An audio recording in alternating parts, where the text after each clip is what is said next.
What's up, everybody? Welcome back to Behind the Reel. Tonight, we are doing this from a remote location here. I'm joined by Justin Russell. Hey, everybody. Of Russell Marine Products. Obviously, we're decked out in all the R&P gear, but that is not what we're here to talk about Because we're today. still at work. That's why. We're still here. We are. It's been a long day. El Dorado, Kansas. Saw some of the kayak anglers today. A couple of you guys came through. Oliver Nye was here today. That was fun. That was exciting. Oliver Nye was here today. That's pretty crazy. Super cool, dude. Big swim bait guy. Big bass dreams guy. Awesome. Yeah. Really, really cool dude. Heck yeah. Really down-to-earth guy. And he fished the Opens, or is fishing the Opens this year. Looking to punch his ticket to the Bassmaster Classic. So pretty cool that Justin has put me in a position to meet people like that. But Justin is no stranger to tournament fishing. That's why we're here today. We're here to talk about how he did in the Kansas Bass Nation Kayak Series this year. Fished 2 of the events. Punched his ticket to the state championship earlier this year in May, I believe. May or June? Somewhere there. Late May, early June, out at Wilson Reservoir. And did well there, obviously. And he got the job done out at Melvern. Again, here, what's been probably 2 or 3. This is 2 weeks, I think. 2 weeks ago. This is 2 weeks. So super tough conditions out there. But he did very well. We will talk about that. Guys, make sure if you have any questions here, you're posting those in the comments there. We do have a live feed going on. Shout out to Southeast Kansas Yak Man. Hurry up, internet. Oh, Lieutenant Dan. I don't know how I got internet. I got you some ice cream. I don't know what that means, but whatever. Keep the comments coming, guys. Make sure if you have any questions that you want to just shout out in the middle of this thing, we'll get to them as quickly as we can. We'll probably go off on a little tangent here or there. But we're going to get right into it. Justin, I just want you to kind of introduce yourself and how you got into fishing, and maybe more specifically how you got into tournament fishing and then kayak fishing. Okay. Well, for those of you who don't know, I grew up like a lot of guys do. Dad was heavily involved in fishing, loved bass fishing, got me involved, hooked at a young age, with bluegill, kind of the gateway drug of bass fishing, right? Everybody starts with bluegill, bobber, worms, found out about bass fishing. Always grew up at the lake. My parents always had boats. My dad was in the military, in the Air Force as an officer. So we traveled around a lot for him for when he got relocated. So I experienced several different states across the country, had a lot of fun fishing different lakes, Georgia, Missouri, Illinois, Kansas, Texas. I mean, some really, really cool places, and really got the bug early on. Loved competition. I'm a small guy, at least by height now. I've gained a lot of weight over the years getting older. But, never really played football much. I wasn't that big into sports. I loved soccer. Soccer was kind of my thing. And fishing for me was something that size didn't matter. I mean, intelligence didn't matter. It all comes down to what our abilities are able to do on the water, ultimately catching and going against fish. Started fishing tournaments at a young age. I think, I want to say I was like 14 or 15. They had some junior tournaments that my dad was a part of and stuff like that I was able to fish with. And we had one at Big Hill. I hate to say this is like 22 years ago. This is a long time ago. Yeah. Won that one, but like 4 other kids showed up, so there wasn't really. So won your first tournament? Technically ever, yes, but there's only like 4 other kids that showed up. Okay, hey, yeah. That's all right. Yeah. Won his first kayak it's a win, tournament. All right. Yeah. Won his first kayak tournament ever. We didn't really mention that, but sorry, I'll let you keep going. So won your first tournament ever, 14 years old. Hooked on that. At that time in Missouri, we were stationed in Kansas, so my dad was retired from the Air Force working for Hawker Beechcraft. And at that time in Missouri, there were 2 really prominent tournament trails, one called the Central Pro-Am and one called the Heartland Pro-Am. And I knew in the Central Pro-Am that this was the local tournament scene circuit where a lot of guys came back from FLW Tour, BASS Top 150 events in the late 90s and early 2000s. And this is what they fished when they were home. So Mike McClellan cut his teeth on this. Brian Snowden cut his teeth on this tournament circuit. Dion Hibden used to fish this one. Guido Hibden used to fish this tournament trail. There are James Watson cut his teeth on this stuff. Casey Scanlon's won multiple boats with Heartland. So you're talking about guys that are fairly close, and I say that like fishing lakes that are 4 or 5 hours away, that were, in my opinion, at that time, like my idols, like living the dream, right? Like they're being found, they're being better tournament anglers, they're coming up in these ranks. And so I wanted to fish them as a co-angler. And in fact, met Guido Hibden at an event, and I was kind of one of the youngest guys there where he was doing the speaking engagement. Well, Kevin Bowling, who at the time was the president of Central Pro-Am, was there. And Guido said, hey, you know, how old are you? And I told him, I said, I was 15. He goes, when you turn 16? I was like, May. He said, pick a tournament after May on Central Pro-Am, and I'll pay your entry fee for you to go. Okay. So I said, well, I've heard a lot about Truman Lake, and I heard it's in like July, and I've always wanted to learn how to fish these huge suspended fish in treetops. And he's like, not only that, I live an hour away. I'll take you pre-fishing. So here I was, like 16 years old, with Guido Hibden at the time, getting back down into a lake to go pre-fishing on Truman Lake. You know, and it was just like, it was insane at that time. Like even my dad was like, I have no idea how you pulled that off, you know? And it was cool because he had all these old fascinations, and I learned from him how he got started in tournament fishing. He used to be a guide, and several tournament anglers back in the 70s would hire him when they came to Truman Lake. And finally, his wife, Stella, who a lot of people in the industry know, she was the real brains behind that whole family operation. And she really pushed him. Hey, instead of you know, making a couple $100, or at that time, $100 to take people out and show them where to catch fish, you need to fish that tournament and win because the payout's way better. So the next time the BASS tournament trail came to Truman Lake, he entered it and he won it. So that kind of kickstarted his career and kind of got me intrigued. And at that time, the Central Pro-Am was, I mean, just one of the biggest tournament trails close to home where payouts were just insanely huge. You know, guys were winning weekend stuff, winning $20,000 back in the late 90s, early 2000s. I mean, it was awesome tournament trail. And I learned a lot. Like those guys were not holding back. You know, sometimes you get paired up with a guy on a BFL tournament on Grand Lake, and that's his home lake, and he finds out, you know, you're fishing other tournament trails and stuff. They're not going to take you always to the juice because they don't want to give up their spots. And this is where these guys are coming out trying to catch. Brent Chapman also cut his teeth on that tournament trail when he was very, very young as well, too. And it's interesting now to see our transition, how I kind of went from tournament fishing, went to college. They didn't have college fishing when I was in college, but I tried going professional and fishing professional right out of college as a broke college student. And man, did I suck. I got my teeth kicked in. So I fished the BASS Opens and the Ever Starts like 2 years in a row, both circuits. And that was tough. Being gone on the road that much, man, it wasn't as glamorous as I thought it was, truly. Met a lot of great people in the industry that are still my friends now.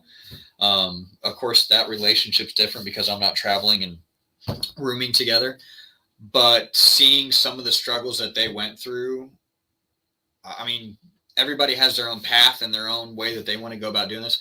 That, knowing it now, is just not for me. It's just, I miss being away from home that stretch of time. And man, I flat out got burned out. Like the travel of going, I remember I had 3 tournaments in a row one year where it was like an Open, Costa, and Open, or Open Everstart at the time, I think is what they called, and Open, and not really having much success. And I was about halfway through that second tournament. And I remember waking up the first day of the tournament. It's like, I do not care how this tournament goes.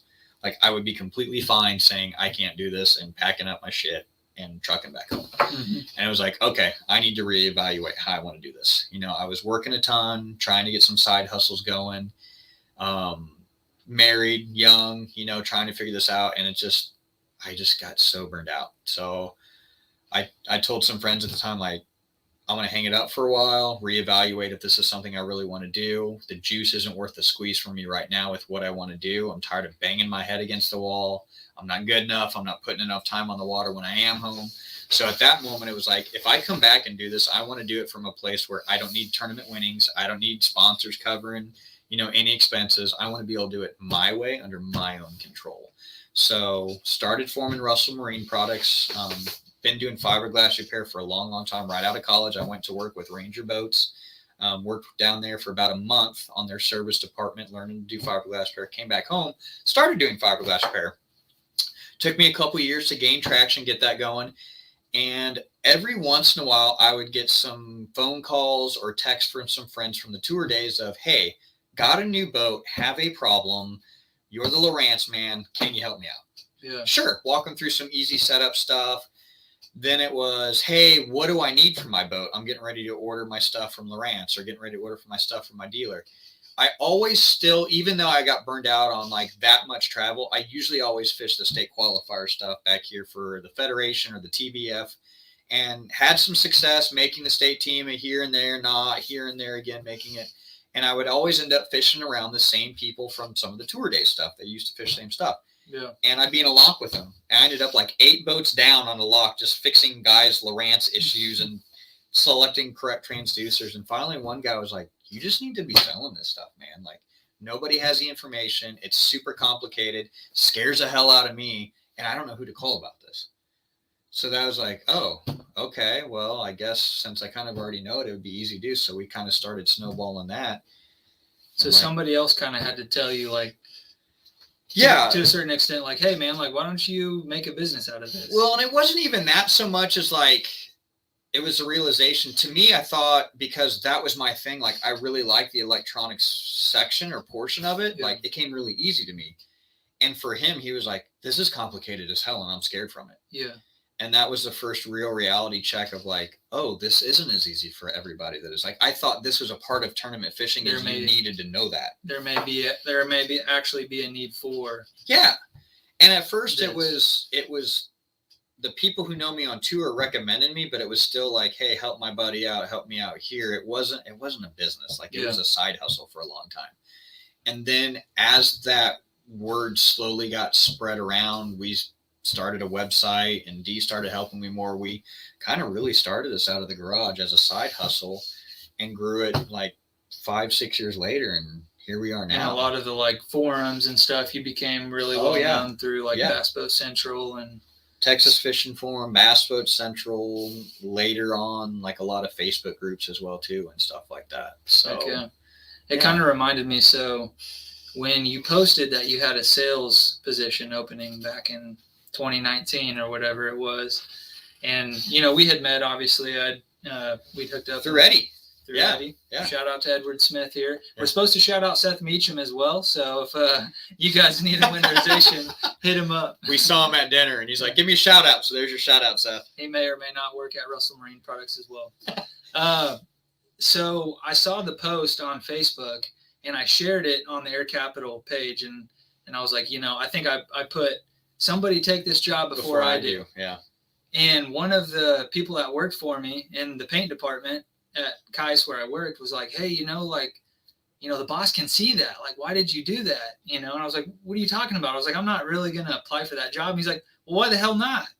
And then, so that's when I hit up Justin. And so, but anyways, it kind of reminded me where the guy's like, hey, why don't you do this for a living? But Fat Bass is here. He wants me to ask you if this gets me a raise or not. I don't... Maybe. I don't know. We'll see. We'll see how well this goes. We need more than 4 viewers for this to end up in a raise, I'm sure. This is our work attire.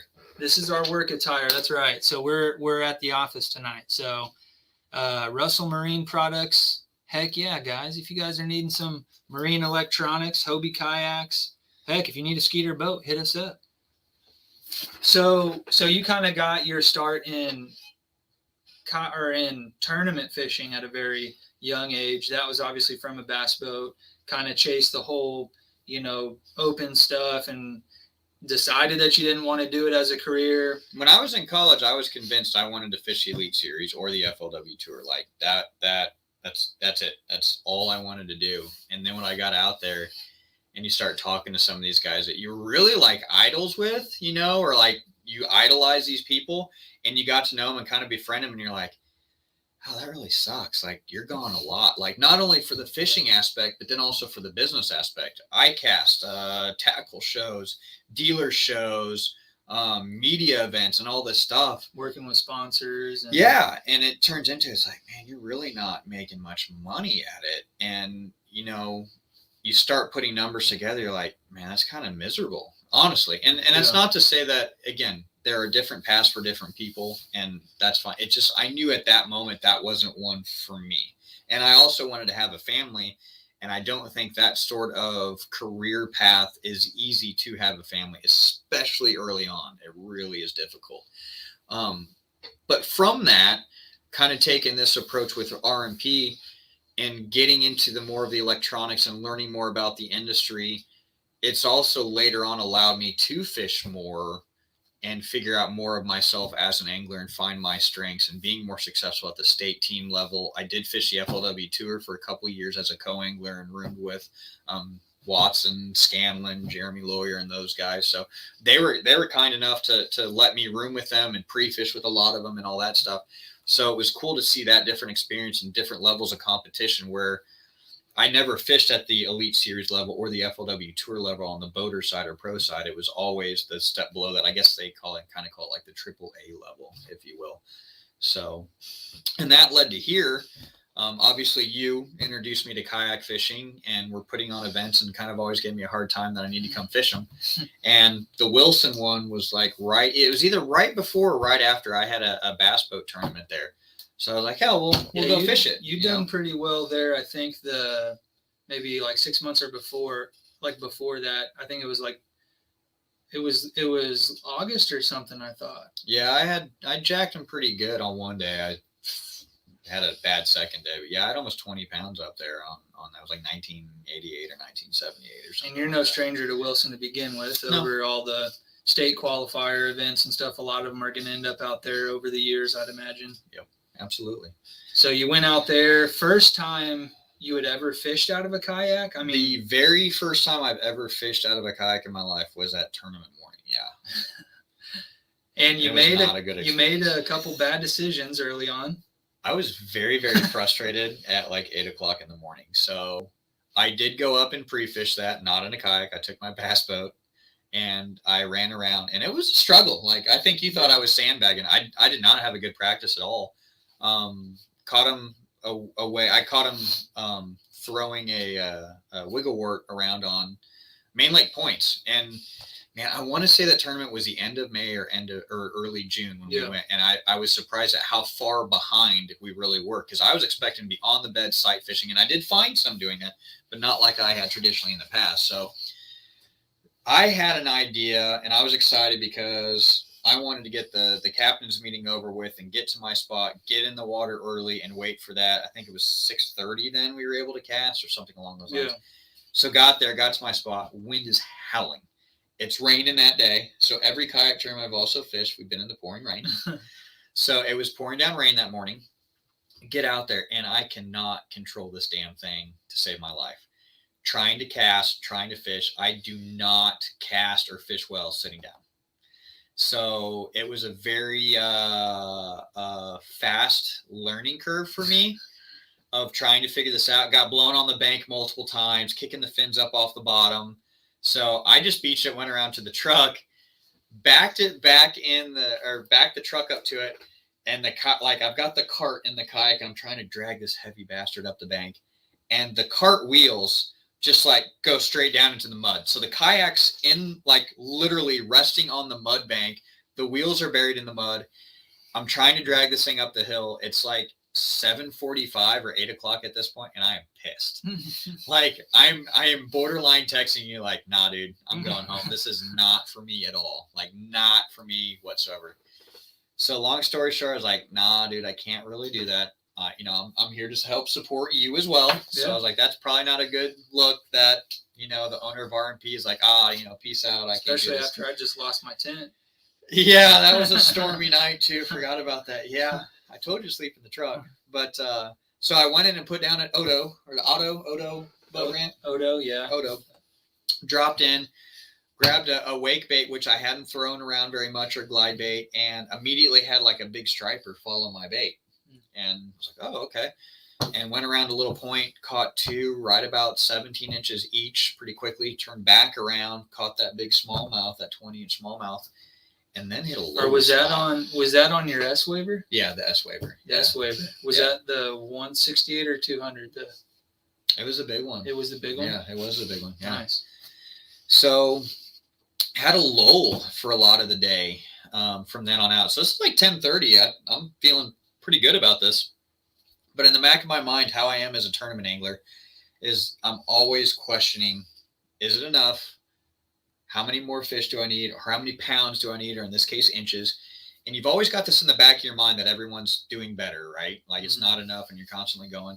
So then I'm going around and I'm trying to make stuff work. I'm not getting any more bites on the S waiver. And I knew early on, like, I just need to go where my sight fish are and fish for my sight fish. And I didn't do it. I kept thinking if I can catch another big one on the S waiver, it's going to be a lot longer than what maybe I could catch sight fishing. And I didn't know at that moment how catchable my sight fish were, because when I found them, when I went pre-fishing, I didn't actually fish for them. I just saw them and, okay, they're on a bed. They're kind of skittish. I think that one's catchable. That one's catchable, but it's not very big. Well, I ended up going back to where they were. Well, then I see somebody back there just catching smallmouth after smallmouth after smallmouth. And then I'm looking on TourneyX, and I don't know how it truly works. So I think you have to submit everything every time. And I'm like, I don't see anybody ahead of me in this deal. Mm-hmm. But I'm watching that guy measure like 5 smallmouth in like an hour. And I'm starting to get real antsy. So I'm like, dang it. So all this stuff starts running through my head. And I was like, I just need to settle down and fish my fish and go fish for those sight fish. Went around one. There was a bass boat sitting on it. And I looked up there, and the water's clear there in Wilson Lake. For you guys that haven't been there. And it was pretty easy to see he was fishing for this fish. And it's like a 3.5 pounder. So I kind of was going that way, saw him, and went to turn around. And he's like, hey, it's not catchable. I can't catch it. Good luck. And I looked at it and I said, I think it's a catchable fish. He's like, well, have at it. He goes, I'll watch it for a few minutes. Okay. So then I'm like, well, crap, how do I power pull down on this thing? Because again, I'm a boater. I'm used to just trolling, motoring over, power pulling down and work your stuff. So I'm trying to work this fish, and I'm spooking her off the bed a little bit, but she's always coming right back. So she's turning tighter. She's getting more ready. So I pull my drive out. I take my paddle and jam my paddle down and then put my drive back in. And by the way, when I fish from a kayak, I'm probably one of the goofy looking ones out there. You can see me a mile away because I'm standing up. I do not sit down. I don't cast sitting up. I pedal and then I stand up and start casting. And then when the wind moves me around or the current does, I sit back down and I pedal some more and I stand up. Well, long story short, I did catch that one within about 5 minutes. Paddled around to another little pocket, found some more sight fish, caught some other ones, finished out my limit, which the guy that was catching all this smallmouth ended up seeing me finish out my limit. But then I kind of ran out of time and out of fish. So first experience, legs sore as hell that night. But I'm a little bit different from my observation. And I think you've seen how I've kayak fished now for 2 tournaments. I'm a little different than what I would say is like a most typical kayak fisherman. I fish very, very fast until I find fish. And that's what I do out of a bass boat. And so for me with that kayak fishing, that's the exact same thing that I brought over to the kayak section. I covered a ton of water at Wilson until I found the fish. Then I'd kind of settle down in my area. And then after that, I'm on to the next. Melvern, the last one I won, I unloaded and reloaded the boat or the kayak 6 times in that event. So I'm the type of person that if there's not fish there that are catchable to me, I'm moving on to the next spot trying to figure it out. So I think that's a little different from what most people do. Most kayak anglers generally tend to pick an area. And I understand the logic behind this. If you can't cover a ton of water, just stick into an area and you should be able to catch your limit or a few fish in there and do that. That's not how I fish. That's not conducive to how I like to fish or my strengths in fishing. So I'm constantly moving. Yeah, I think that makes sense based on, you coming from a bass boat, going to a kayak, you're just kind of fishing the same way you always were. You're not able to turn that outboard on and zip down the lake, but you can, pedal over to the truck, load up and go. I think most of what I've seen in tournament fishing, at least at the more local, like regional scale, you don't see a lot of that. And I think the guys maybe coming over from a bass boat initially probably aren't doing a lot of that either. they're just kind of like, well, I'm in a kayak, so I'm kind of stuck here, so it's kind of cool to see somebody take the same exact approach out of a bass boat and try to duplicate that as much as they can. And keyword is try, because it's not the same. Well, and the thing is if you start to figure something out, so at Melvern, when I figured out that I was catching multiple fish out of a couple willow trees, I couldn't move in cover water quickly to be able to be and try to duplicate the pattern, right? Now, I could see some trees in the distance, but at the same point, I couldn't go over to it. By the time I pedaled to them, I'm like, oh, well, they don't have the water depth I need. They're in inches of water instead of feet of water. So it wasn't a quick turnaround and scrap that. So then it's like, well, you wasted all that time paddling over to it. It didn't work out. Now what do you do? In a bass boat, I could literally run in, shut down, never even put the trolling motor and go, nope, not enough water, whip around into the next cut and run a pattern. I didn't have that ability. So I tried to duplicate it as best I could using a truck and a trailer, or truck and a kayak, and I put on a hell of a show for Matt. I think it took me 20 minutes one time. I was worn out in the afternoon trying to drag that kayak, lift it up, get it in the shop truck, back out, in the rain, frustrating, mad, all that stuff. And so that's something that I think is a little bit different that I may do that not a typical kayak learner. But it's not like I did it as like an advantage. That's just how I was. I didn't know any different. You didn't even you didn't think about it. You're just like, okay, I got to go over there. Move. Yeah. And here's the quickest way to make that happen. Absolutely. So like when you told me that initially, I'm just like, why don't I do that? Well, and you and I have had conversations about that. Yeah. And I think whether it's noon, 1 o'clock, 11 o'clock, you look at the time like, well, if I do this, then I'm losing a lot of time and reshuffling and regoing, where I am the opposite. I look at that as, well, I caught fish early. I don't now, but it's not productive now. I'm wasting time still staying here. So I need new water. And sometimes it's nothing more than just, I need a new restart in my head to find new water to try something different. So one of those things at Melvern was, I went and flipped boat docks at 2 different locations, one at Eisenhower where you put in, and then one actually at the marina, and never caught a bass at either one. But for me, it was, I caught them good early and then I didn't catch them. So I needed to change just to kind of clear my mind and have a little bit of a reset. Mm-hmm. And then it also helped make the decision later to put, especially at 2 o'clock, drive 30 minutes to go put in to have a chance to fish for 10 minutes at where I caught them. And it worked. I pulled out 2 other fish doing that. So again, maybe I don't think everybody would be willing to do that, or more apt to do that, when I think they should. Yeah. No, especially on these lakes that we're fishing, it's generally within 30 minutes you can drive and be on one section or one or the other at that point. Yeah, it's not like you're loading up and going across Table Rock or something like that. Right. What changes did you make?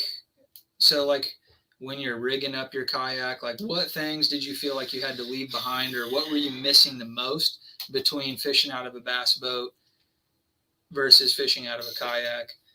Obviously your motor, versus the pedals, like that's a given.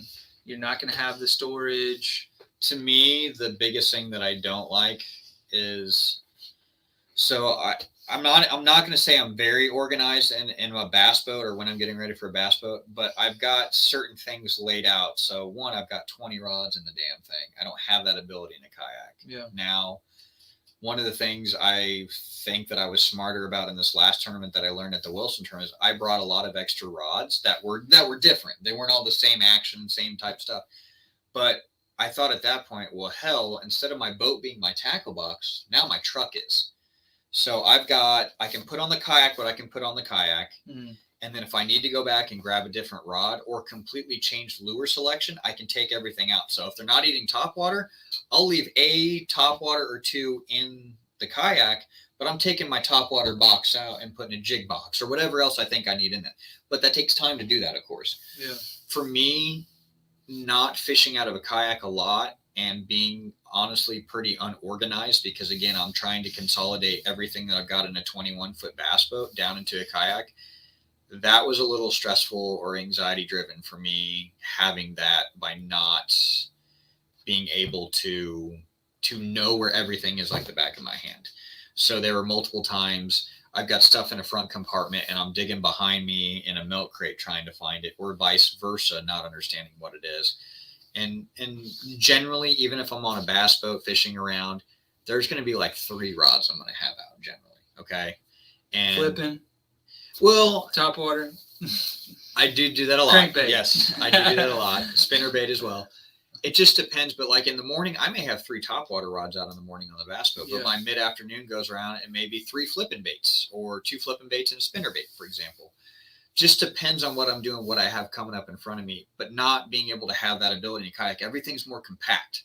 So I can't just drop a rod and go. It's okay. I need to completely put this down. Like I haven't taken a net because I took a net to Wilson and thought it just got in my way, really inhibited me. So in that instance, I chose not to have one at Melvern for a reason because I just didn't feel like I had the space. I feel like it was in my way. So Ivan may or may not be the person that was catching them in the marina at Wilson. yes, he was. He said, can your boy get some R&P swag? Hey, I know that if you fish some of those Air Capital Kayak Angler tournaments this year, we gave some of that away. So I'm surprised you don't have any. Shout out to CBG, Casual Bass Guy.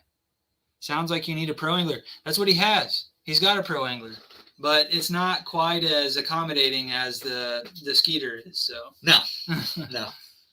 Yeah, Daniel. So he's in a Pro Angler 12 360 is what he's got. And I will say this. So what's that size of the one? Is that a 14 that you're using? I'm in a 12, okay. But I'm in a 180.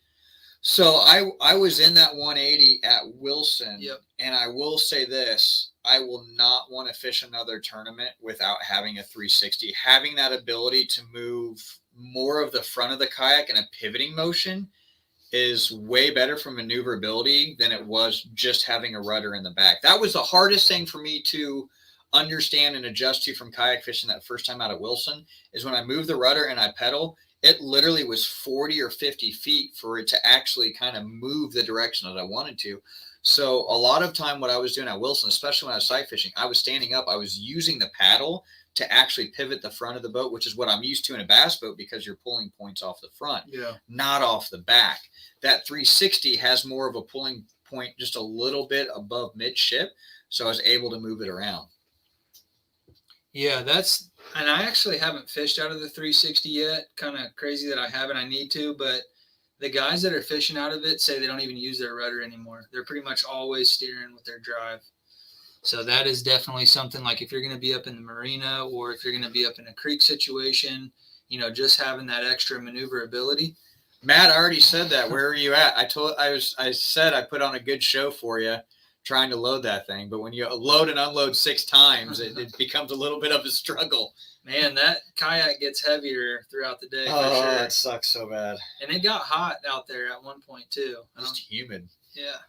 I don't know if you felt that, but so talk about a little bit more about that day at Melvern. Do you have a lot of history out there? I've been on that lake 3 times, including that tournament day. Okay.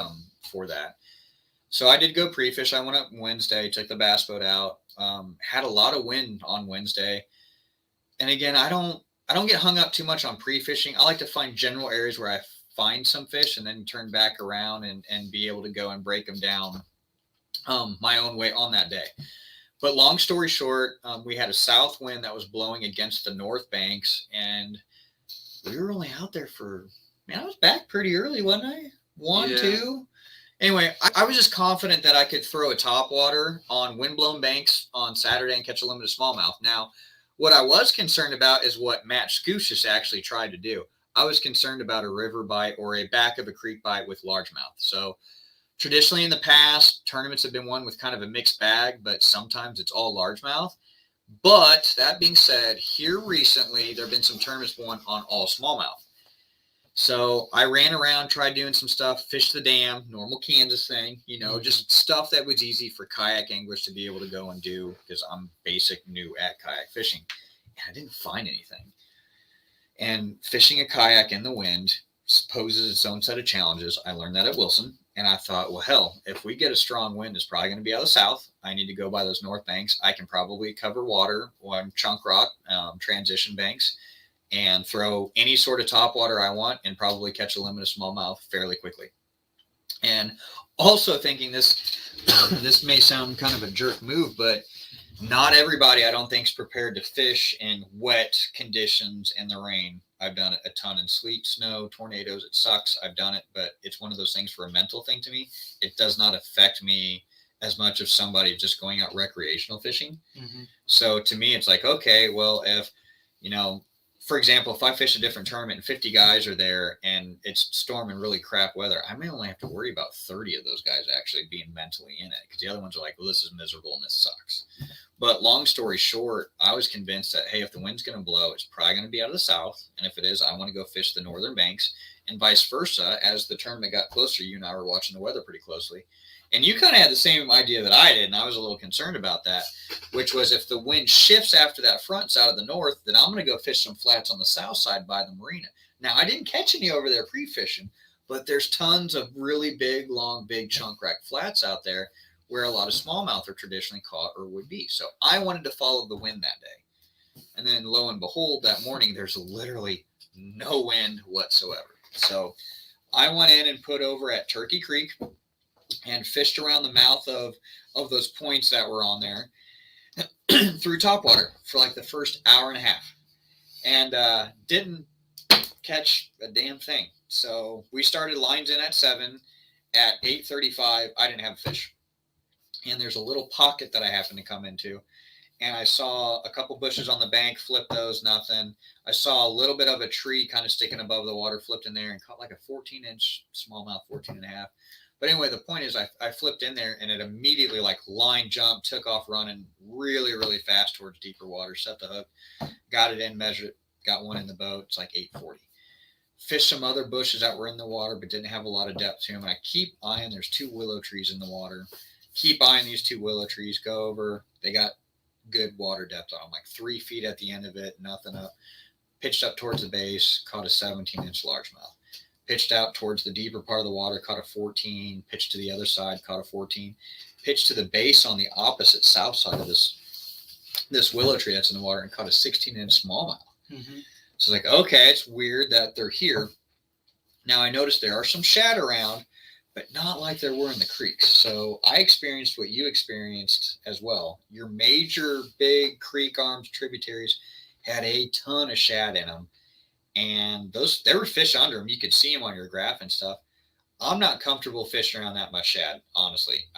Trying to fish against the real thing and outfish that is tough to me. So when I go to a lake this time of year and I just see, oh my gosh, there's so much shad, like guys will say like, oh, there's so much shad you can walk on them. I leave that area. I leave that creek. I don't have confidence I can outfish live bait fish to go after it. So I ended up, finding that little cut, fish those 2 willow trees. Caught them all early. I had a limit by 9 o'clock. So at 8:35, I didn't have anything. 9 o'clock, I've culled several times. Went and fished other stuff that looked similar to it and didn't have the right water depth on a lot of it. Was too long of a creek with too much shad in it. And then go through a lull of about 3 or 4 hours where I literally did not catch another fish. Not a bite, nothing. So I reloaded back. All right, I actually went back around, fished those willow trees again. Never caught anything else. Loaded back up, went and put in at Eisenhower.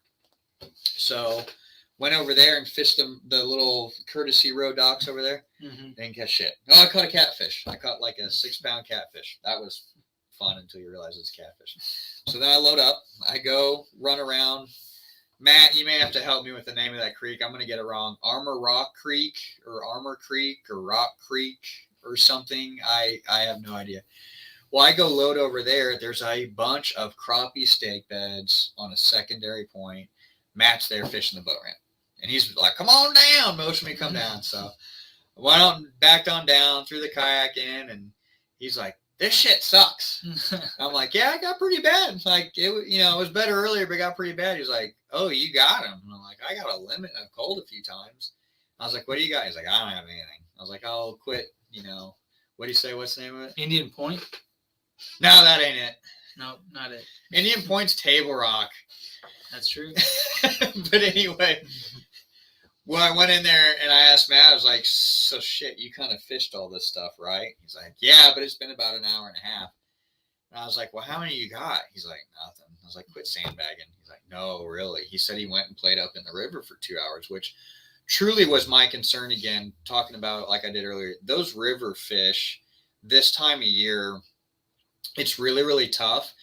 But when it finally clicks and turns on and they're up, they're on, like nothing's going to beat them generally. I mean, that's Truman Lake. I proved that a couple years ago on a divisional. Like when the river bite is on and you're throwing a big square bill or spinner bait or buzz bait, like you can have some amazing, amazing days. So that was my concern. And luckily for me, it wasn't on because I wasn't going that direction. So I fished in and around this area with Matt, and we were kind of watching each other. And I think I was there for like 45 minutes to an hour. I caught one walleye. So then I go try to reload this thing, and I'm tired. Like this is at this point, it's like the third time I've reloaded it. You know, rain's coming. It's been raining off and on. I told Matt, you better get your stuff on. Rain's coming. Drove through a rainstorm to go around the lake. And dude, I bet I was struggling trying to load this thing for like 20 minutes. And it doesn't help that Matt's like 100 feet away, just laughing his ass off in the kayak, watching all this. Dude, I had it in the bed of the truck, and then it would like slide out on the boat ramp. So then I had to move the truck sideways, so I'm not like, you know, working against the hill. Yeah. Trying to like seriously about to pee myself a little bit, trying to load this thing. Finally got it loaded, strapped all down. I go all the way back around to the marina, and it's like 12 o'clock at this point. Okay. Unload at the marina, gonna fish some flats around there. Get going. Arrow Rock, thank you. Okay. It was Indian related somewhere, right? So it did. Yes, it did take me longer to load the kayak than I fished in the water. You chose to stay there though, but you caught a couple there. So then I went in the marina and I wanted to flip some of the boat docks around. Again, I'm looking for bigger fish at this point. I'm looking for something off the wall, something that maybe another angler hasn't already fished. And I went out to the flats out there, never got a bite. Went to the marina slips out there and never got a bite. And I looked down and it's like 140 at this point. And I'm frustrated. And it's starting to really rain pretty hard. So I was like, I'm going to load back up, drive all the way around Turkey Creek, try to find an area closer to these two willow trees I want to fish again and fish. So finally, by the time I get loaded up, drive all the way over there, unload. It's like 220 or 230, and we got to be lines out at 3. I pedal my ass off again over those willow trees, caught 3 or 4 more out of each willow tree, cold 2 more times. And then by that point with, you know, hooking fish and trying to measure, you know, broke my measuring board. Sorry, Eddie. That was frustrating. So trying to figure out how I'm going to accurately measure these fish and get this all figured out in that fiasco. Luckily, I didn't need those fish, but to be able to do that. And then by that point, I just ran out of time, you know, and it felt the same way at Wilson too. I ran out of time, you know, but to then go back in and find out it was really kind of a crap day for everybody else. I mean, I hate to say the term I got lucky because I hate when people say that, but I truly got lucky on 2 trees, you know. So fortunate enough to able to be around the right area and kind of recognize that there were more than one fish in that area, or in those 2 trees, I should say. You know, like I told you earlier, 10 years ago, I would have fished those trees and caught maybe 2 or 3 out of boat trees and moved on and fished some other stuff. Now, I probably would have come back in my boat, but because I was in the kayak, I was definitely wanting to fish that stuff more and more to see if there are more around. And it's like, oh, I can catch multiple fish off these trees. It's worthwhile staying around. So just maybe you're spending a little bit more time in that area than you would if you had a 250 horsepower motor on potentially. I think I would have come back for sure, especially now. 10 years ago, I probably not. I would have found more willow trees or attempted to find more willow trees. But, you know, I do move fast when I cover water to find them. But I think, or I like to think at least, once I do locate something I really like or locate fish, I definitely tend to slow down and fish those areas better and more thoroughly. So do you feel like the pressure's on you? You win. So technically the Wilson event, it was like 2 events. Yeah. In one kind of a deal, but you won the Bass Nation side of it. Yeah. And then you won. So you basically won your first 2 kayak tournaments. Does that put the pressure on you? The next, like, do you want your next kayak tournament to be at that national level, or like, what do you think about that? I'll definitely be more prepared for this in terms of making sure, instead of like rigging stuff Friday before you and I head out of town to go do that, there's going to be a lot more preparation into it.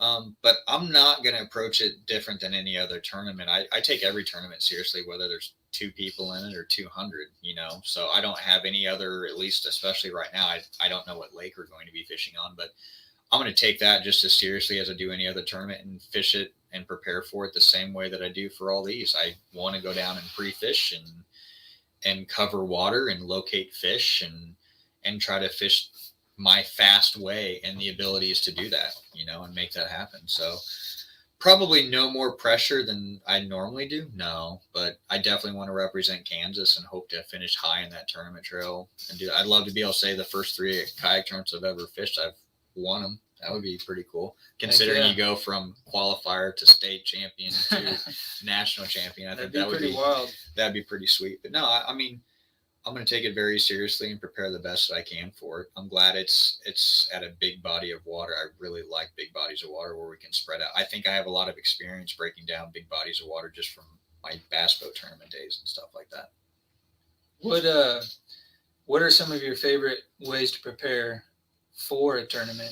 What kind of pre-fishing or map study or dude, I do it all, even for this kayak stuff.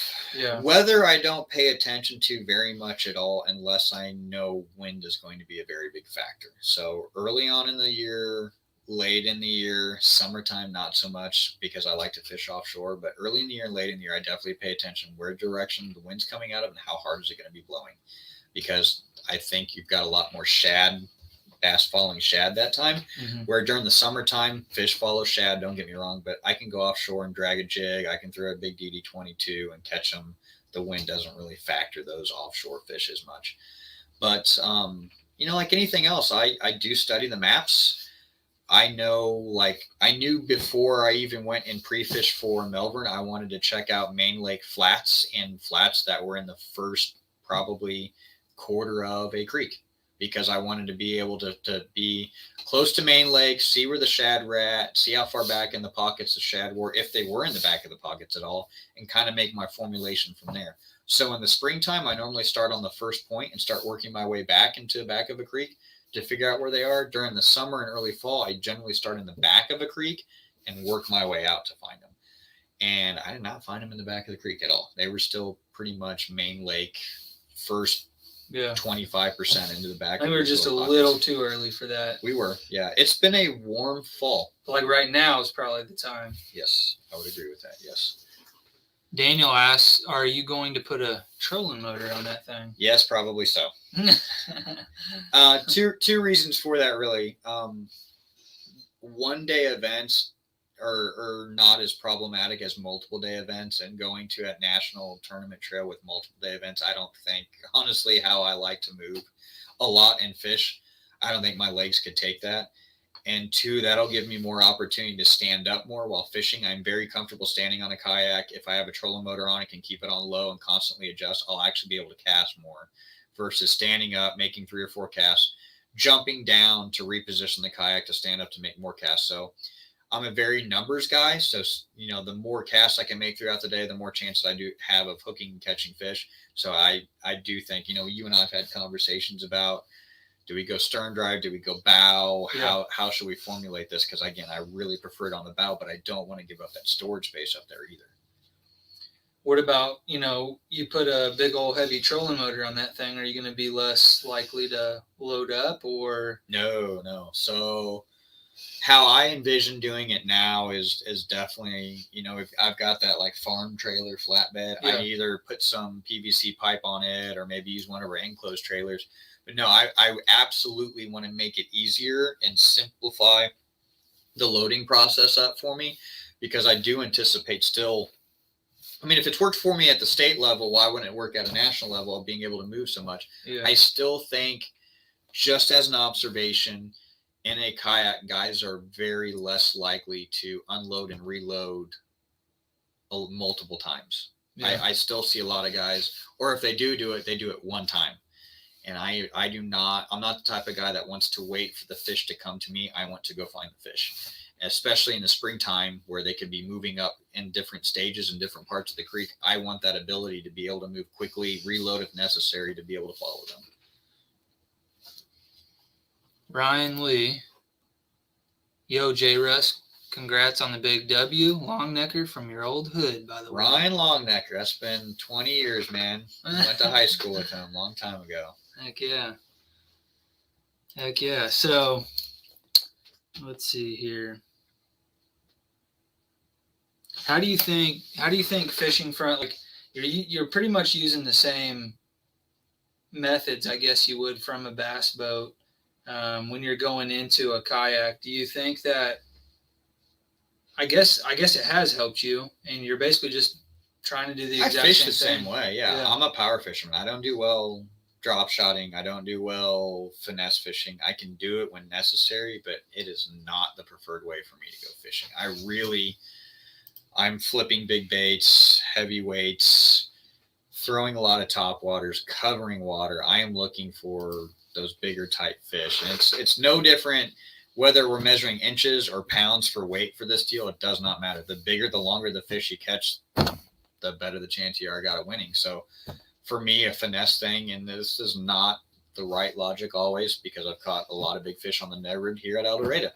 But to me, throwing a Ned rig, you're going to be going through a lot more smaller fish, and that's just not how I prefer. I would rather cover a ton of water and catch 5 and only catch 5. But I have the confidence to think that my 5 that I'm going to catch are going to be bigger than average type fish. And I think, these tournaments are a little different for me from that aspect too, because we're allowed to measure like 8-inch fish, where on the bass boat side, it's not a keeper unless it's 15. So my mind is it isn't worth anything. You're looking for a 15 pretty much. Yeah, a bare minimum. Yeah, absolutely. And I think we added it up there. I think I had a limit of 15-inch fish or better at that. So, yeah, you didn't submit, at least you didn't submit any fish that were less under 15. You had a pretty good average, I think, for 79.5 out there at Melvern with big bass of 17 inches. That's kind of a cool place. It was cool to go out there. I've only been there twice, but being able to catch largemouth and smallmouth even on the same dang tree. Oh yeah. Like, I'd really like to see, I don't know, do you think that lake could support 40 kayaks if we wanted to put them on it? 40, 50 kayaks? No, absolutely. That lake, Matt, chime in on this if you will. You've got a lot more experience at Melvern than I've got, but it's one of those things for me that I think any lake in Kansas could really support it. Now, you're going to have of that. It's no different than fishing out of a bass boat. Like, I've had some bad days when a lot of people jacked them up at Wilson, and reverse of that, just like this. I've had some really good days when everybody else has kind of struggled too. So, and I agree with you, Jacob. I understand, that was the 8-inch fish can make or break it. That's just not how I fish. So that's not my style. Like, I would still, at 255, I would rather be going after a 15-inch fish or bigger keeper to me than I would chase an 8-inch fish. Old Justin Maples, I watched him jack an 8-incher right in the face when about 2 minutes to spare there at Melvern. He was like, he asked me, he said, "Hey, John, how much time's left?" And I was like, "You got, a minute and 30 seconds. And he was like, "Perfect." And not more than 30 seconds later, I mean, it was the smallest fish I've ever seen in my entire life. But hey. It counts. Yeah. Why did you decide to fish the kayak tournaments? Because you wouldn't leave me alone about it. Well, Justin is a hobby kayak dealer, so it was peer pressure. No, but I think you got. I didn't force you into it. I think you kind of got curious. I truly did get curious, yes. And second role of that is you kind of mentioned, like, hey, if you do well at Wilson, I don't think you remember what you told me, top 3 have the ability to qualify for the state championship. Mm-hmm. And I did know you were fishing a few of them, Matt. So I was like, well, hell, if Matt, who's like got me beat by like 2 feet taller, can fish out of a kayak, I should probably be able to fish out of a kayak. So it was some curiosity. It was some peer pressure. And then it was also some of the other sales guys are like, you need to do it. You need to do it. So I really thought about it. You've invested a lot of time in this club. We've invested a lot of time and energy into Hobie. Yeah. I should at least attempt it. Now, I will say I went into it pretty ill prepared. Like, I was not that sure of what to expect. Looking back on it, I probably should have got at least, even if I wasn't fishing, just a day in that PA of just trying to see how it turned and wind affected it and moved. Because man, when I got out there, like I was pissed. Like it was not what I expected at all, you know. But for me, like Matt and I grew up together for years fishing the TBF and the BASS stuff. Both of us making the state team a few times back in the day. So it was neat to see Matt out fishing this stuff and have the opportunity. I actually drew Matt one time out at Wilson, I think it was, if I remember correctly, and that was when it sucked.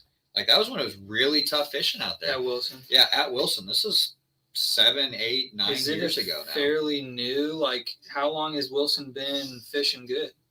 So Wilson fished really good, probably like 8 years to 10 years ago, and then there was a pretty bad fish kill where it was pretty bad for 2 or 3 years, and then it's just started this progression. Was that around like 17-ish or?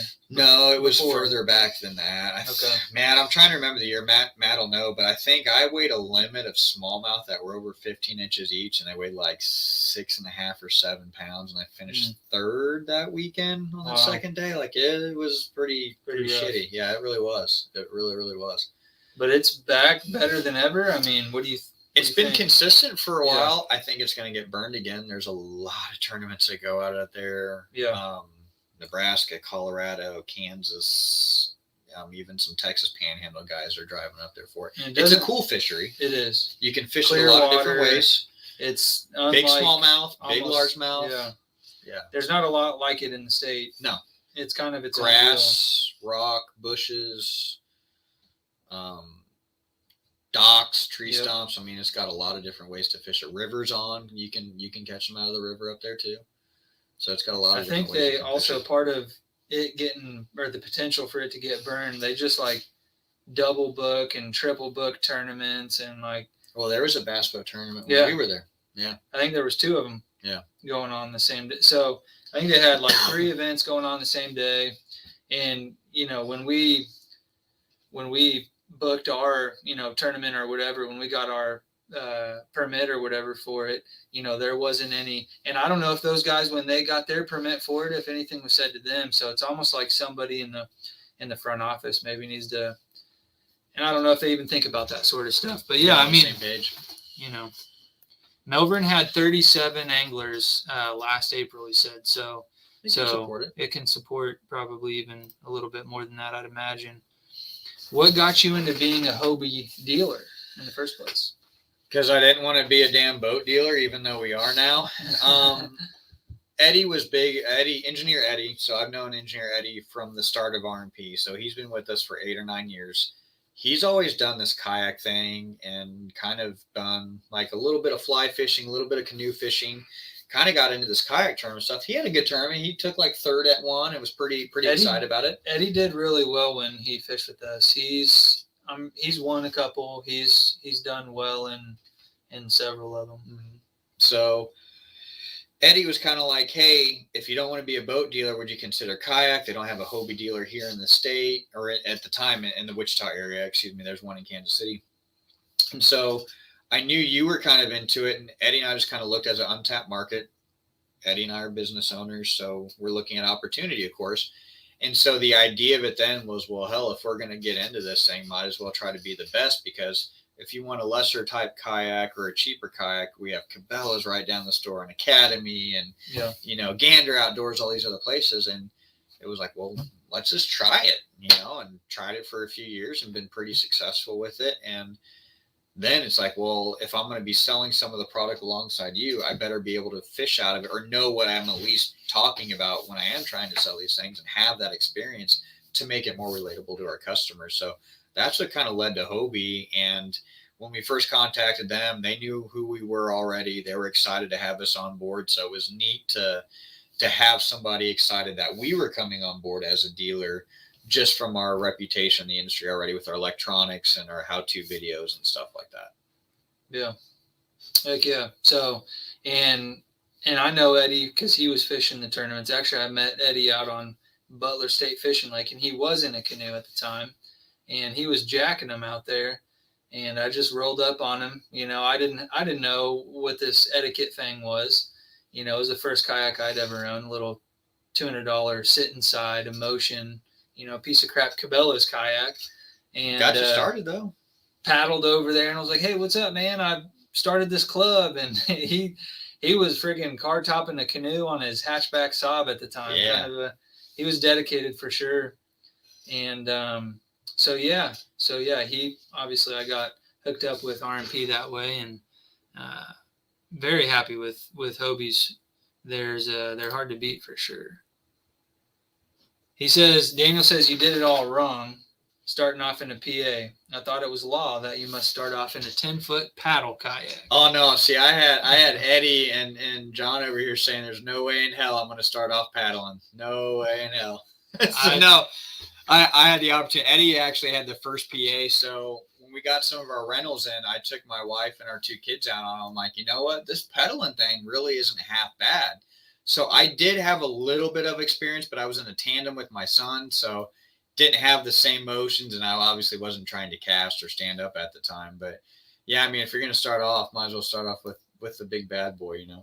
You see people go either way. The guys that, like, they're not sure if they're going to be into it, and they'll start off at the lower level, just like, hey, I don't want to go spend $4,000 on a kayak, you know. But you've started to get these affordable kayaks in these lower entry level prices, you know, like a Passport, $1,500 will get you into a paddle kayak. You know, we got Justin Maples fishing off of a 12-foot Passport. It's rigged out with electronics, lights, micro power pole. I mean, he's done everything there is to do to it, and he's even put a 180 drive on it now. So you can get into them at a lower price point. Like when I was getting into kayak fishing, pedal kayaks were still like, those were not very many people had them yet. So I started out in a 10-foot paddle kayak, and it was miserable. Well, you actually jogged my memory on this. So part of one of the reasons why I wanted to be in a PA to start with, but 2, why we became a home dealer. So Eddie and I went to ICAST 6 or 7 years ago, and then it was like the Wild West with kayaks. So Native had a propel drive system out. Jackson had their propel drive system, and so the first year we ever went to ICAST, the only thing everybody was talking about wasn't lures, wasn't electronics, wasn't that. It was kayaks. Yeah. Kayaks are coming up. Kayak fishing's taking off. Pedal drive systems. Everybody had these new things out, and everybody was competing for this stuff. Again, Native, Jackson, Hobie, like insane what was going on. And we're like, oh shit, this is a really big wave. We need to keep our eye on this. And that's when the ball started rolling. You kind of became involved and stuff. And Eddie and I really started doing the whole kayak stuff. Heck yeah. CBG says, are we getting any special likes? I don't think we are. I don't think we are. No, I don't think so. We tried allocating one, but the production was so limited on that. It's just not, man, yeah, it's just not happening. So we got a lot of irons in the fire this year, so we might not be as heavy on the Hobies as we were last year, but we'll still definitely have some fishing kayaks. We'll have plenty of Passports, and I'm just not sure if we'll get any of those Ikes in. We've got some pretty cool stuff going on with rentals. If you're in the area and want to take the family out, you know, out at Santa Fe, they've got a lot of cool stuff going on down there. So definitely not getting out of the kayak game. So you kind of took this whole tournament fishing thing. We talked about this earlier about how somehow you have managed, or somehow even I have managed off of your success to maybe make a living by in the fishing industry, or like doing something that you love. Like how do you take running this business? What are some similar approaches and things that you've done? Like how do you relate that to tournament fishing? So you've built this successful business. Can you relate that to a successful tournament, a successful day on the water? I approach every tournament as similarly in business. And what I mean by this is, and this is going to sound a little off, but I will fully explain this, but it's that it's never enough. And it's not that it's never enough in sales or monetarily. We're only as good as the last product that we bring to the market.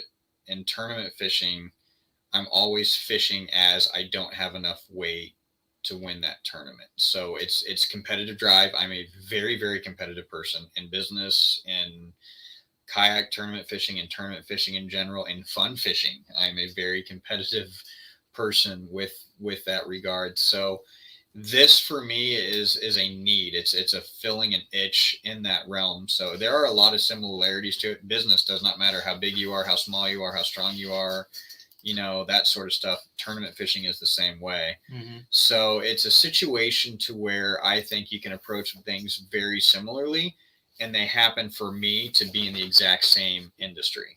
Okay. Yeah. So it truly sucks when you have bad days on the water, and we have bad days in business. We have bad days where shit just doesn't seem to go our way. But there are days out on the water when you jack them and everybody else jacks them. There's days on the water where you don't jack them and everybody else does. And there's days on the water where you jack them, nobody else does. The days that I prefer, truthfully, even some in business, are tougher, harder days. I think they make us mentally stronger. I think they make us physically sharper in our minds and how we react. And I think they make us think about things maybe at a different level and also humble us a little bit at the same time. Yeah. So I do prefer tournaments like Melvern. I prefer them where they're tough. I like it where they're tough because I think I'm stronger mentally where a lot of other people, it gets to them and they want to say, I had a bad day, I'm out of here. And I almost did it at Wilson. I really, really did. And it was from this sucks, I'm over it, this is stupid, I'm out. And then I really, on the way, driving around, I was like, well, I got to go to Odo anyway, or Odo. I started really thinking about nah, it's not the right attitude to have about this. And sometimes I need to reset in business and in fishing as well, too. And it just so happens to help a lot of times I get my reset for business because of fishing. Yeah. So I'm able to do that. I don't have the phone going off. I'm not thinking about, boat sales now or our building projects that we have going on and other things. So I can just focus on fishing and kind of get in tune with that, So for me, yeah, there's a lot of similarities in tournament fishing, how you can prepare for it and all that stuff, as well as in my case for business stuff as well, too. I think as long as you're always willing to be true to yourself and always be willing to improve, that's part of I have 79.5 inches, but that's not good enough. I didn't think it was enough. I thought I needed 84 or better. So the entire day I was focused on how do I get to 84? Like that was my benchmark. Now, if I would have hit that, my benchmark, just like business, would have been reevaluated, and then my benchmark would have become 87 or 88. So again, it's setting goals, attaining, and then above and beyond. And I was pretty worried, honestly, driving around trying to figure out 79 just didn't seem like a lot to me, from what I'd seen in the past. I think in the spring, like Matt was saying, when they had 36, 37 boats, mid 80s, it was 84 inches one. Yeah. Now I knew second or third was like 77, 78, somewhere in there, but I knew 84 was it. I'm like, well, I'm going to need some more 17 inchers in there to get that. And I just did not get the bites for that. I'll be honest, I did feel a little bit better when I saw Matt because he said it was such a tough day for him. And I know Matt's a very, very good fisherman as well. Yeah, I think though you hit the nail on the head. And maybe instead of, learning from a bad tournament, learning from this situation that you didn't fish well, maybe you are learning from the last 30 minutes, the last 45 minutes, and you're actually taking that situation where you weren't catching them at that moment and learning from your mistakes and still being able to put fish in the boat the same day. Every fish will tell you something, whether it's, not eating a crankbait very well, only hooked on the back hook, you need to make a color change. Or previously, pre-fishing, I was planning on, I'm going to catch fish off main lake chunk rock, throwing top water. Did not work. Well, the first fish I caught out of a tree that was submerged that I saw, okay, I need to look for 3 to 5 feet of water with trees on it or hardwood on it. And I found some and caught more fish out of. Now I have a pattern, so from there I was able to go. But then I hit a brick wall and got nothing. Well, instead of just beating my head against the wall and keep on going and saying, well, let's see what's around the corner. No, I'm going to go load up, call an audible. Didn't work. Plan C didn't work. Matt watched it fail multiple times. Went to plan D, didn't work. Went back to plan A, and I'm glad I did. I didn't need them anyway, but I'm glad I did for nothing more than the self to reassurance that I made the right choice by doing that, because I may need that at the national championship.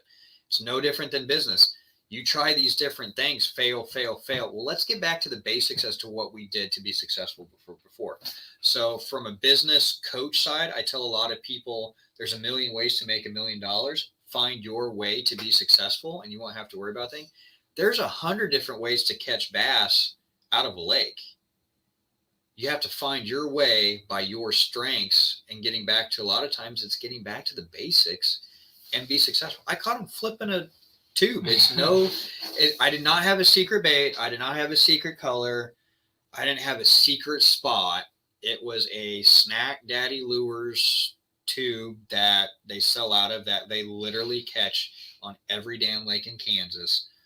Melvern, Milford, El Dorado, Wilson. It's this like orange brown colored tube. It's a Snack Daddy Lures tube. So, I mean, there's not a lot of secret stuff to it. It's just I happened to be at the right place at the right time. And ultimately, what was important about that is I think I recognized it and was able to capitalize on that, which is no different than business. We go down through these doorways and hallways and see opportunity, and we see where that takes us. And sometimes it's great. And when it's not, you back out of that hallway and open another door and go down another one. For sure. Heck yeah. Chad Davison says, see you down at Greenville at the Bass National Championship. So where are we fishing? Yeah, I don't know. Are we fishing Keowee? That's the only other big lake near Hartwell. Maybe, yeah, I don't know if I don't think it's been set yet, but maybe that's the only one I can think of. I've been looking. The headquarter, kind of location there. But Chad, he did well out at Wilson at the oh gosh, dang, I just drew a blank. The one that I fished over there, the All-American. Sorry, I don't know how. So he'll be at All-American at Truman, I'm sure. But he punched his ticket. I think he punched his ticket. Chad, you might comment here, but did you punch your ticket at Truman for the national championship? I think he might have, but he punched his ticket to the All-American at Wilson just a few weeks after. Oh, right on. We were there. We fished there. Yeah. So that was the second time that you went then, right? Okay. Yep. And so the first time I didn't do very good. Second time I tried to use what I learned and I put some more fish in the boat. I didn't win it, but hey. Oh no, we got one of these things again. All right. What does that mean? I don't know. We get these spam people on here. Oh, that's cool. That say mean, hateful things. So we just got to block them. I don't know what the deal. I don't know, but it happens. And they talk about killing all the Jews and all kinds of weird shit. I don't know. Oh, that's awesome. But luckily we catch them pretty quick. So, oh yeah, he said good question. He don't know. He doesn't know either. But I'm suspecting Keowee, or however you pronounce that lake, Keowee or whatever. Something too that I would like to mention for you guys that are interested in maybe having an opportunity to fish the state championship, that's the only way you're going to be able to make it to the national championship unless you fish one of their opens. Well, I want to talk about this too. So same thing, state level on the bass boat side too. Matt's experienced this with me. He's got it a long time, but I don't understand why there's not more guys trying to fish this stuff with the potential to go to a national championship. So the thing about that is, to me, is to have a chance, fish a tournament or 2 or 3 tournaments. You're talking a few days out on the water to be able to go somewhere to represent your state. Sometimes with more members of your state's my understanding, sometimes not in our case. Yeah. But to be able to do that and have a shot. Now I haven't looked into, I don't know what the grand prize is. I don't really care. For me, it's about the bragging rights. I think the national's I want to say it's like $50,000 for first. I believe so. Oh, now I'll really try a lot harder. But and so they're going to pay the top, tier down. So, but for me, it's not the way I want to walk across the Bassmasters Classic stage. But if that's my opportunity to walk across the stage, so be it. I'm good with that. You know what I mean? But for me to be able to go to a national championship like that is neat to be able to represent my state at that point. But yeah, I don't know why more people wouldn't jump in and do it. Chad, actually, he started out in the bass boat scene. Oh, really? He recently jumped over to kayaks. He's in one of the autopilots. Oh, okay. With the trolling motor and everything built in the Minn Kota. But So he's to what I attain to be. I want a trolling motor. and like Justin Maples, he's kind of got the same deal. He came from a bass boat as well. That's right. He did.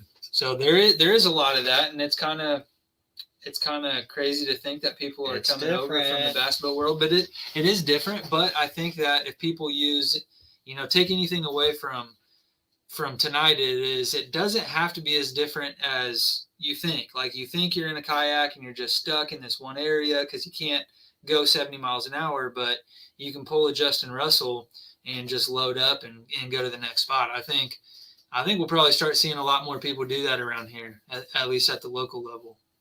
And I'm sure guys do it, at the national level. They'll probably pick out several spots on the, on those bigger reservoirs and stuff, and they probably do. But at the local level, you really don't see a lot of it. So that was pretty cool. So yeah, he said he did. He punched his ticket at Truman. Okay. So they had a state championship like we did. Okay. And they did it on Truman. So next year, what I'd really like to see for the Kansas Bass Nation, the kayak trail, the kayak series, I'd really like to see, 50, 60 members, and love to have like 20 guys in the. Well, you've combined like the other clubs in the state now, correct? Like that's a happening thing, right?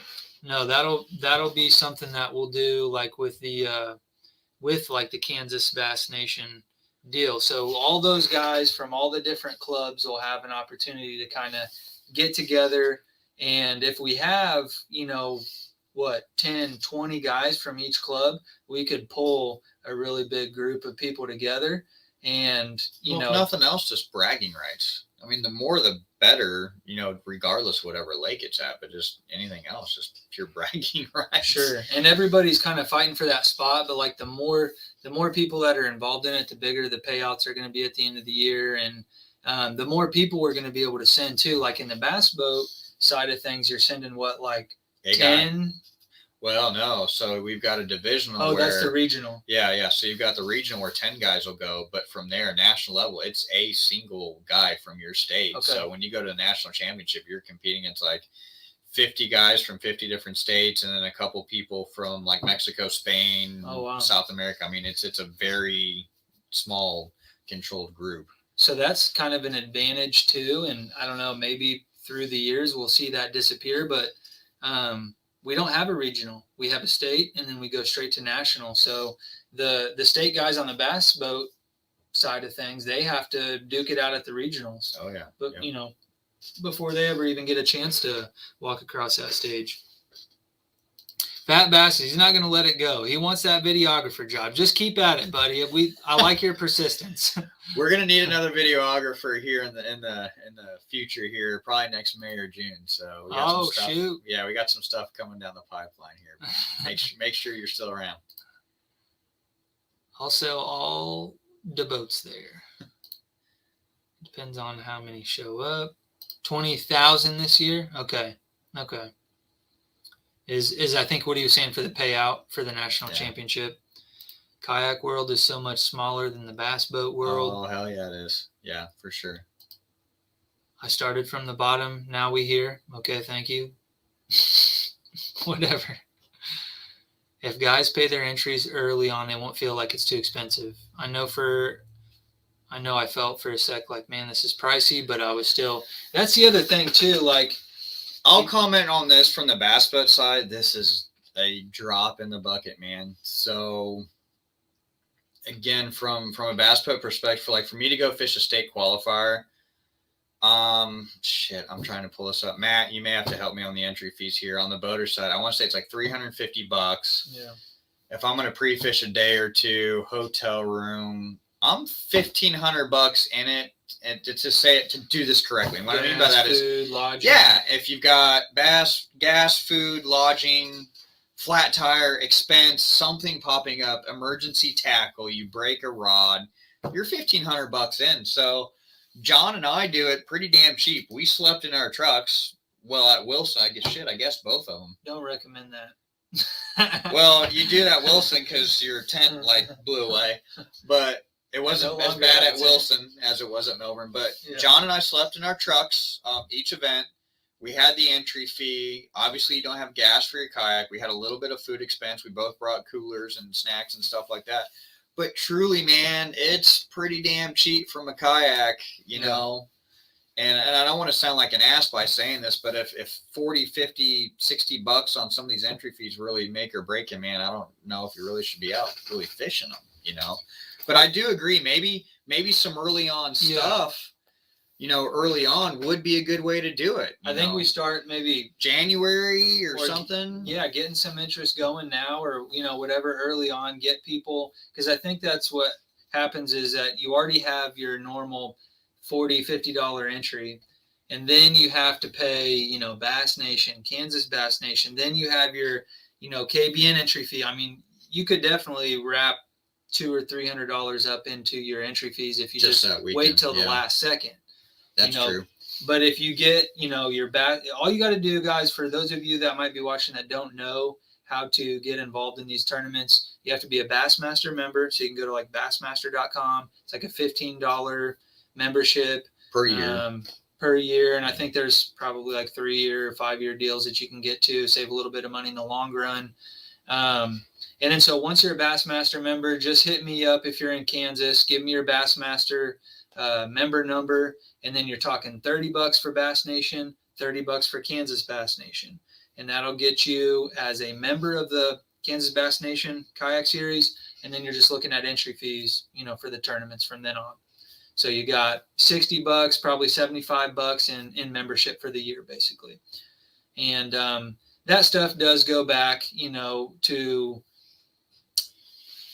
the Kansas Bass Nation will get their part of it, and then the Bass Nation will get their part of it. So some of that money will go to like more national stuff, and some of it will go to more state, you know, state funded stuff as well. So, but anyways. And you even brought up too, because I was not fully aware of this, but as the state champion, there are funds from collectively from everything to help fund and get you to and all that stuff. So it's not just going to like to a membership where nothing is given in return. So it'll help with, you know, road expenses and stuff, getting there and back from some of the tournament stuff if you go on to the national. Yeah. So like this year, you know, you're not going to make a killing. You're going to have to come out of pocket, I'm sure, to help, you know, get you there and everything. But yeah, it's like 1,000 miles there and back. Yeah, I think I think we're talking like, you know, $700 or something that you'll be able to have to help cover entry fees and stuff like that. So the more people we get involved, the more people we can send, and the more money we can pay out in the long run. So, and they do that. That's literally the exact same way it's done at the divisional level on the bass boat side, and also that stuff also. Matt, do you even own a bass boat yet? I've been seeing you comment on some, but have you even pulled the trigger on one yet? Hey, I might know of a charger you could buy. Oh, Matt's looking to spend more than that. Oh, okay. All right. Maybe not. I know where you can buy a skeeter. More word of mouth. I'll be helping spread the word very early. Hell yeah. I agree with you on that. The other thing I'll agree on, at least, and again, sorry, Matt, I'm weighing on you a lot in this podcast, but Matt experienced a lot of the same stuff that I went through or we experienced together at the same time with the Bass Boat Club stuff. There were so many damn clubs that literally, instead of having 2 clubs in the state that had 50 boats each, we had like 100 clubs that had 4 or 5 members in them. And I was really afraid like this kayak thing was going to go down that way. Oh, I don't like him or I don't like that rule, so I'm going to form my own club and we're going to have a tournament here and they're going to have 4 kayaks show up. So now you've had like 30 or 40 groups or 30 or 40 clubs that have 4 or 5 kayakers each instead of having a large statewide presence. Like you go down to Texas, Federation is still booming down there. You go down to Texas for kayak fishing, it is insanely huge down there. And I've seen the kayaks, like people have come to our shop here with them that I have no idea who they are, where they got their kayaks from, but like the guys that were here seemed awesome as shit the other day, and they had 2 Hobie PAs on a trailer. Yeah, and it's like that's awesome. Like they exist in this area for damn sure. How we find them to help grow this by word of mouth, that is what I think is like the real kind of question. Things like this too, I think help. Yeah, I'd agree with that. You know, just putting. So Ryan Longnecker, if you're still on here, you need to fish tournament next year with Johnny. Matt, you're saying start a Kansas Bass Nation Kayak Club, and I guess maybe I don't know. I guess it's a little different than how we did it. We ran it more as a series, right? Yeah. So I don't know if we need another club. Kind of like what Justin was saying, though. Like I feel like all the kayak guys are kind of one and the same. We all get along when we go fish each other's events. We all get along. Like I kind of want to just pull all the Kansas guys collectively into this kayak series. But yeah, I mean, maybe run it more like its own club. That might be a good direction to go. I don't know why I never thought of that. And he still is looking for a bass boat. Oh, buddy. I'm going to be sending you stuff like crazy. There was a nice, what was that, a champion? Yeah, he's looked at a champion. In Arkansas. Yeah. 15,000, put your money where your mouth is. It had a 200 Pro XS on it. Yeah, newer one, by the way. Yeah. Scooches, don't say words like that. The kayak scene holds custody over you. It is pretty cool to see the kayak tournament scene growing, and it's definitely grown a lot over the last 5 years even. Oh, it's exploded over the last 5 years. You've got tournaments that are paying out 20,000, 50,000, 100,000. I mean, these are kind of like the biggest events of the years that are at that scale, but you can go to a kayak tournament, cash a $5,000, $10,000 check. It's pretty crazy. But it's obviously something that is going to also help put more of a spotlight on the local scene here as well. So when people start being able to watch Bill dance on TV, then they start saying, oh, well, I want to do that too. So, I mean, we're still in those infant stages. You're seeing these kayak tournaments be televised a little bit more heavily. So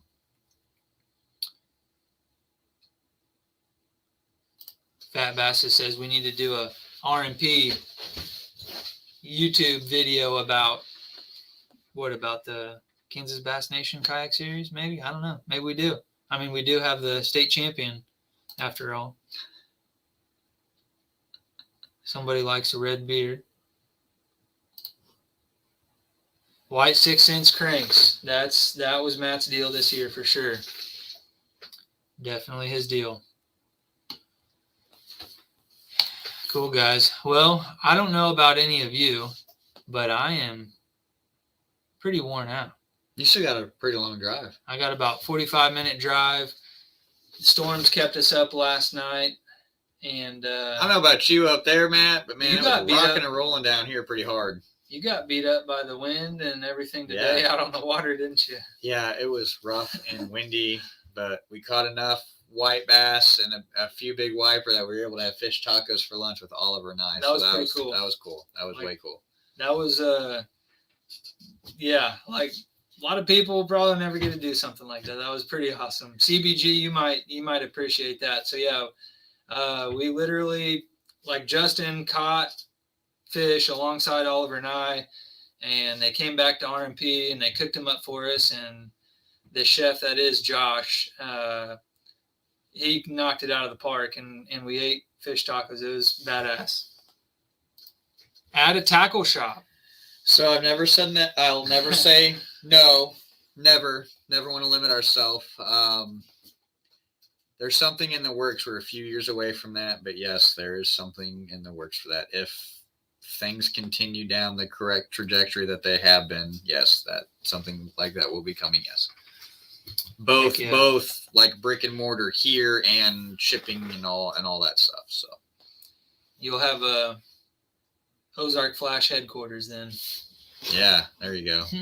Trophy Bass Company, yes sir. So, all right, guys. Well, appreciate everybody that's been commenting. Appreciate Justin for coming on. Dude, absolutely. This is a lot of fun. I love doing this stuff. So let Johnny know what we need to talk about next time, or what Johnny needs to talk about next time, and we need some stuff to do over the winter time, don't we? Yeah, I just, I invited him to come fish kayak tournaments with me, thinking he was I was gonna beat him, and it just hasn't worked out that way. So I don't know. I think he can retire from kayak fishing. You guys tell me what you think. I have to win a national championship first, then I'll retire. Retire on top. not on your way there. So, Thanks, guys. All right. Appreciate it. heck yeah, guys. Thank you. Have a good night. Have a good one. We're out of here.